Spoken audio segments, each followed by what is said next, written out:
जो भी अभ्यर्थी यूपी पुलिस री एग्ज़ाम की तैयारी कर रहे हैं तो आप सभी करना कुछ नहीं है, आपको वीडियो को लास्ट तक देखना है। अगर वीडियो पसंद आए तो लाइक शेयर और सब्सक्राइब आपको करना है, वरना आप डिसलाइक भी कर सकते हो। और मुझे पूरा विश्वास है कि अगर आप ये वीडियो पूरा देखोगे तो आपको बहुत कुछ सीखने को मिलेगा। तो चलिए स्टार्ट करते हैं वीडियो को। आपके लिए पहला प्रश्न है, हड़प्पा कालीन कालीबंगा शहर कहाँ स्थित है? इंडिया जीके से ये प्रश्न बनता है। तो आप ऑप्शन आपके सामने पाकिस्तान, हरियाणा, राजस्थान, गुजरात। कालीबंगा शहर कहाँ पे है हड़प्पाकालीन?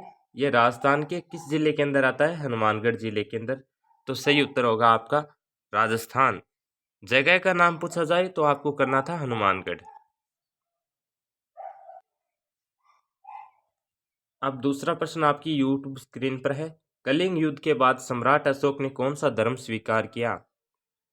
बौद्ध धर्म, जैन धर्म, ईसाई धर्म या हिंदू धर्म? जब अशोक ने 261 ईस्वी पूर्व कलिंग अभियान किया था, उसके बाद में कौन से धर्म को अपनाया अशोक ने? तो सही उत्तर होगा आपका बौद्ध धर्म।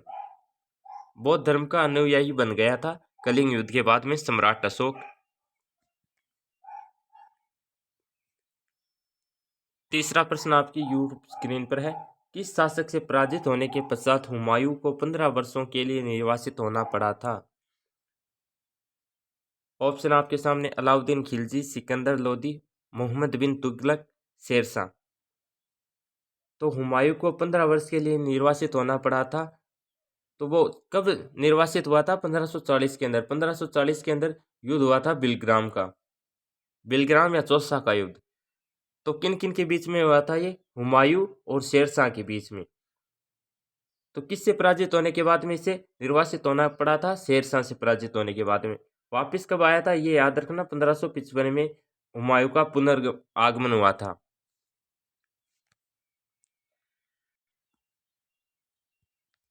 अगला प्रश्न आपकी यूट्यूब स्क्रीन पर है। किसके शासनकाल में चंगेज खां सिंधु नदी के तट पर आया था?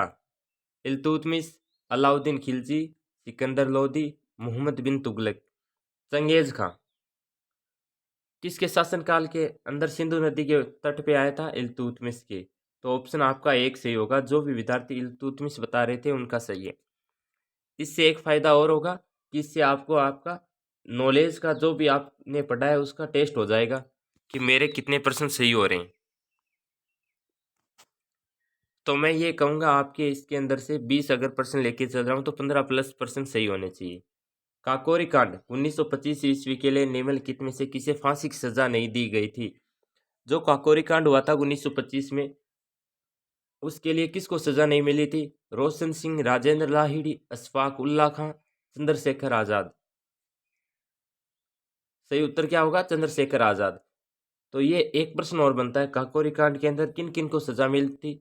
एक तो रोशन सिंह को, एक अशफाक उल्ला खां को और एक राजेंद्र लाहिड़ी को। चंद्रशेखर आजाद को सजा नहीं मिली थी। आपका ज़्यादा समय वेस्ट नहीं कर रहा हूँ, इसलिए लाइक शेयर सब्सक्राइब करना मत भूलिएगा। सलीम उल्लाह और आगा खां तृतीय ने किस वर्ष में मुस्लिम लीग का गठन किया? तो मुस्लिम लीग का गठन किसने किया? एक तो सलीम उल्लाह खां और आगा खां मिलके इन दोनों ने मुस्लिम लीग का गठन किया। कब किया? 1906, 1910, 1916, 1915। ऑप्शन आपके सामने। उत्तर होगा आपका सही कौन सा? 1906। 1906 में सलीमुल्लाह खां और आगा खां तृतीय ने मुस्लिम लीग का गठन किया था। अब मैं 2-3 बार इसलिए बोल रहा हूँ कि ये प्रश्न आपको याद हो जाए। मुस्लिम लीग द्वारा कब और कहाँ पाकिस्तान प्रस्ताव पारित किया गया? जो मुस्लिम लीग की स्थापना की थी सलीम उल्लाह और आगा खां ने 1906 के अंदर। अब पाकिस्तान प्रस्ताव उस लीग ने कब किया? ऑप्शन आपके सामने। 1947 ईस्वी में लाहौर के अंदर, 1930 में पंजाब में, 1940 में लाहौर में और या 1935 में पंजाब में। दो पंजाब के ऑप्शन है, दो लाहौर के ऑप्शन है। तो 1940 के लाहौर अधिवेशन में पाकिस्तान प्रस्ताव पारित किया गया था। सही उत्तर होगा ऑप्शन 3, 1940 में लाहौर में। अब जनरल नॉलेज से पढ़ रहे थे इतनी देर, जीके से। अब आता है हमारा ज्योग्राफी से। निम्नलिखित में से किस प्रकार की मिट्टी में स्वयं जुताई का गुण पाया जाता है, जो खुद ही उपज उपज करती है? किस मिट्टी के अंदर होता है ये गुण? काली, जलोढ़, शुष्क या लेटेराइट मिट्टी? तो काली मिट्टी है ना, वो स्वयं जुताई योग्य मिट्टी होती है, तो ऑप्शन आपका एक सही होगा। अगला प्रश्न आपकी यूट्यूब स्क्रीन पर है। निम्नलिखित में से कौन सी नदी बंगाल की खाड़ी में प्रवाहित नहीं होती है? अपवाह तंत्र के अंदर बंगाल की खाड़ी, अरब सागर। यहाँ पे जो नदियाँ जाती हैं उनको ट्रिक से याद कर लेना आप। अगर आपको ट्रिक नहीं पता है तो मैं ट्रिक बता दूंगा। तो कौन सी नदी बंगाल की खाड़ी में नहीं जाती है? कृष्णा, गोदावरी, महानदी, साबरमती। साबरमती नदी है ना, वो बंगाल की खाड़ी में नहीं प्रवाहित होती है, तो आप याद रखेंगे। ये प्रश्न बहुत बार एग्जाम के अंदर पूछा जाता है। भोर घाट कहाँ स्थित है? लोनावाला महाराष्ट्र में, नासिक महाराष्ट्र के अंदर, बेंगलुरु कर्नाटक के अंदर, या मरीना बीच तमिलनाडु के अंदर? भोर घाट कहाँ पे है? लोनावाला महाराष्ट्र के अंदर, लोनावला महाराष्ट्र।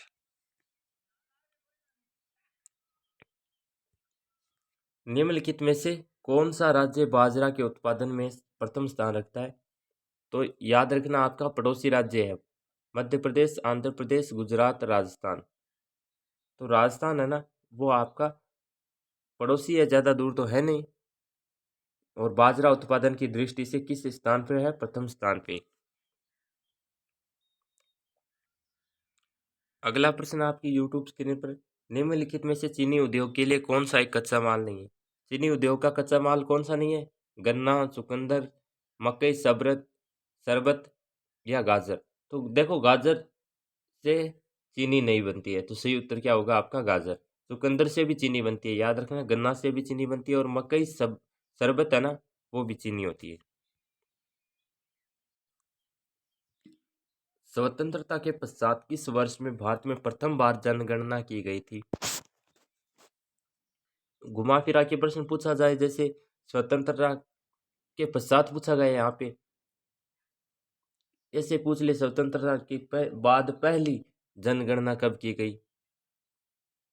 प्रथम स्वतंत्रता प्राप्ति के पश्चात पूछ की गई जनगणना। तो ऑप्शन आपके सामने है, उत्तर आपको बताना है कौन सा होगा। 1951 में प्रथम बार जनगणना हुई थी, 1951 के अंदर।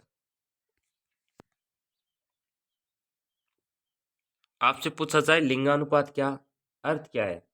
लिंगानुपात किसे कहते हैं? ऑप्शन है आपके सामने। 100 पुरुषों पर स्त्रियों की संख्या, या 1000 पे स्त्रियों की संख्या, या 10,000 पे, या 1,00,000 पे। तो जो प्रति 1000 पुरुष होते हैं ना, उन पे जो स्त्रियों की संख्या होती है ना, वो लिंगानुपात होती है। अब शिशु लिंगानुपात अलग होता है, इससे भी ध्यान रखें आप। अपने स्टेट के वाइज, यानी आपका यूपी स्टेट है, तो आप अपने स्टेट, और ये यूपी पुलिस एग्जाम है, तो यहाँ पे जो आप जनगणना को एक बार याद कर लीजिएगा, यहाँ से प्रश्न जरूर आएंगे। अगला प्रश्न है आपका, भारत की 2011 ईस्वी की जनगणना के अनुसार राज्यों का निम्नलिखित में से कौन सा क्रम राज्यों को साक्षरता के बढ़ते क्रम में दर्शाता है? कि सबसे ज्यादा साक्षरता नहीं, सबसे ज्यादा नहीं, पहले सबसे कम आएगी, फिर ज्यादा, और जो लास्ट लास्ट होगा उसकी सबसे ज्यादा। तो सबसे ज्यादा किस राज्य की साक्षरता दर है? वो ऑप्शन आपको हिंट दे देता हूँ, 1084 है उसकी। ये बात ध्यान रखना। तो केरल है वो, केरल दो ऑप्शन के अंदर है। सबसे कम कहाँ की है? बिहार की सबसे कम साक्षरता दर है, सबसे ज़्यादा केरल की है। अगर ये दोनों अगर आपको आते होंगे, तो आप इस उत्तर को एकदम सही करके आओगे, मुझे पता है। तो सही उत्तर आपका ऑप्शन 2 होगा, बिहार, अरुणाचल प्रदेश, गोवा और केरल। अगला प्रश्न, भारत का प्रथम राष्ट्रीय उद्यान कार्बेट राष्ट्रीय उद्यान किस राज्य में स्थित है? जिम कार्बेट कहाँ पे है? उत्तराखंड के अंदर। तो सही उत्तर होगा option 1, Uttarakhand. Very very most important question लगा लेना, ये और निचले वाले दोनों ही प्रश्न महत्वपूर्ण है। मध्य प्रदेश का पन्ना जिला किस उत्पादन के लिए प्रसिद्ध है? बहुत बार यहाँ से प्रश्न पूछे जाते हैं, खनिज तेल के लिए, कोयला, हीरा या सोना? पन्ना जिला हीरे के लिए प्रसिद्ध है? किस वर्ष में गंगा नदी की डॉल्फिन को भारत का राष्ट्रीय जलीय जीव घोषित किया गया था?